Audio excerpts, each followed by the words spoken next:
1,00,000 మంది శివభక్తులతో కలిసి మహారుద్రాక్ష పూజలో పాల్గొనండి. వెంటనే కాల్ చేసి మీ పేరును నమోదు చేసుకోండి.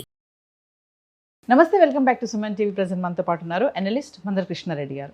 నమస్తే సార్. నమస్తే అమ్మా. సార్, ప్రధానమంత్రి మోడీ గారు చేసిన వ్యాఖ్యలు ఏవైతే ఉన్నాయో, మరి బంగారం కొనొద్దు, 1 సంవత్సరం వరకు పోస్ట్ పోన్ చేయండి అన్నారు.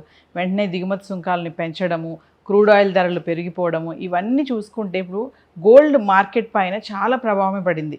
అంటే ఎంతవరకు అంటే కొన్ని గోల్డ్ స్టోర్స్ కూడా మూతపడిపోతున్నాయా అనే సందేహాలు కూడా వస్తున్నాయి. ధరలు చూసుకుంటే ఫ్లక్చువేట్ అవ్వడము, విపరీతంగా పెరిగిపోవడం లేదంటే పడిపోవడం చూస్తున్నాము. ఒక్కసారి మరి ఇది నిజంగా దీని ఇంపాక్ట్ అనేది గోల్డ్ షాప్స్ అన్నీ కూడా మూతపడిపోతాయా అంటే? హైదరాబాదులో గత నెల జరిగినటువంటి ఒక మీటింగ్ లోపల 5 రాష్ట్రాల యొక్క ఎన్నికలు ముగిసిన తర్వాత మోడీ గారు చేసినటువంటి ప్రసంగంలో ముఖ్యంగా బంగారు దిగుమతుల్ని తగ్గించుకోవాలి, బంగారం కొనడం తగ్గించండి, 1 సంవత్సరం దాకా బంగారం జోలికి వెళ్ళకండి అని అప్పీల్ చేయడం మనం విన్నాం.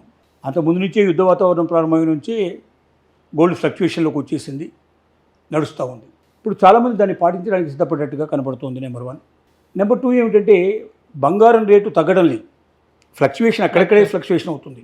1,50,000, ఓ 10,000 తక్కువ, 10,000 ఎక్కువ, ఓ వారం రోజులు అటు, వారం రోజులు ఇటు, అక్కడక్కడే తిరుగుతుంది తప్ప అంతకన్నా డౌన్ అయిపోవడం కానీ, అంతకన్నా మరీ పేరంగా పెరిగిపోవడం కానీ జరగడం.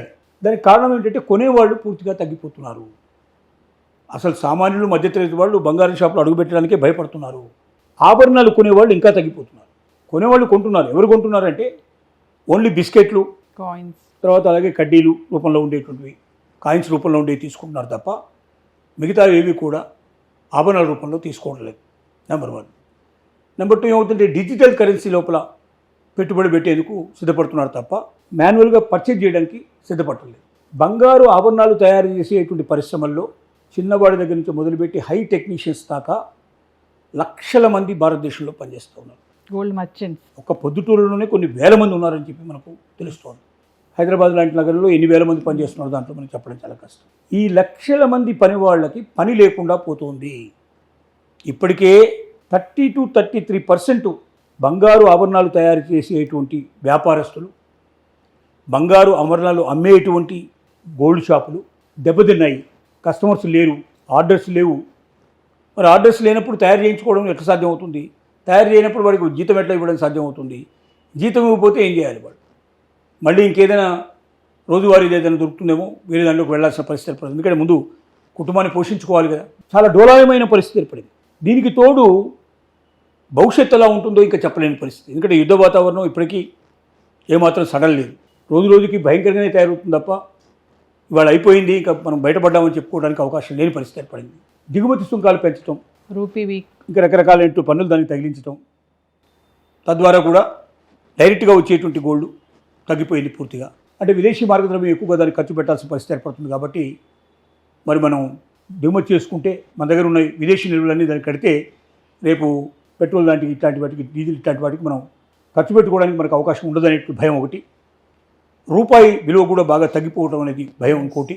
ఇలాంటి వాటిని దృష్టిలో పెట్టుకొని వాటిని చేశారు. ఇక వెండి నిల్వలు కూడా, వెండి కూడా మనకు 279, 280 వరకు దాదాపు ఇవాళ వచ్చినట్టు కనబడుతోంది.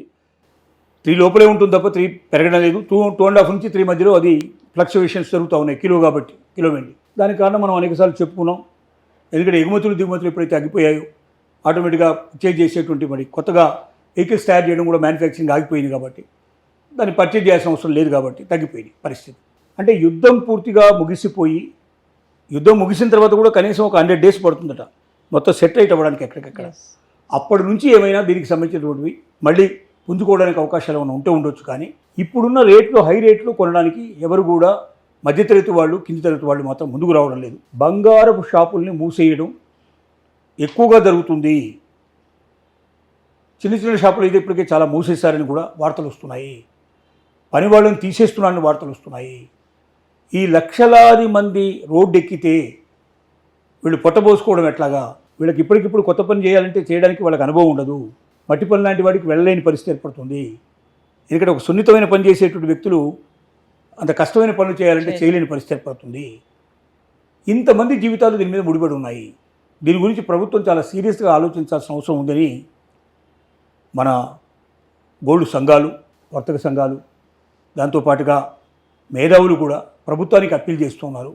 ఈ లక్షలాది మందికి ఉపాధి మనం పోగొట్టి మరి మనం కొత్తగా పరిశ్రమలు పెట్టాలంటున్నాం, ఎక్కువ మందికి ఉపాధి కల్పించాలంటున్నాం, ప్రతి దాంట్లో విప్లవం రావాలంటున్నాం.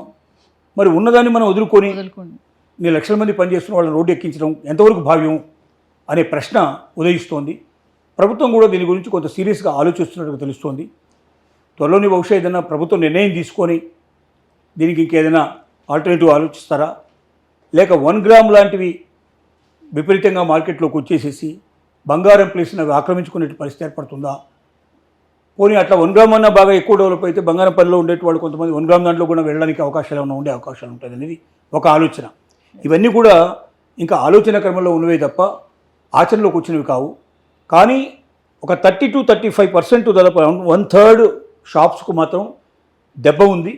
అది 50% దాకా కూడా సాగే అవకాశాలు ఉన్నాయనేది మనకు వినిపిస్తున్న వార్తలు, వాస్తవికతకు దగ్గరగా ఉన్న విషయాలు చెప్తున్నారు. ప్రజల నుంచి వస్తున్న వార్తలు ఇవి, షాపుల నుంచి వస్తున్న వార్తలు, వర్తక సంఘాల నుంచి వస్తున్న వార్తలు. కాబట్టి ప్రభుత్వం తొందరగా మేలుకొని దీనికి ఏదో ఒక మార్గాన్ని చూపించకపోయినట్టయితే ఇంతమంది నిరుద్యోగులుగా తయారయ్యే అవకాశాలు ఉన్నాయని మాత్రం ఖచ్చితంగా మనకు తెలుస్తోంది. Thank you.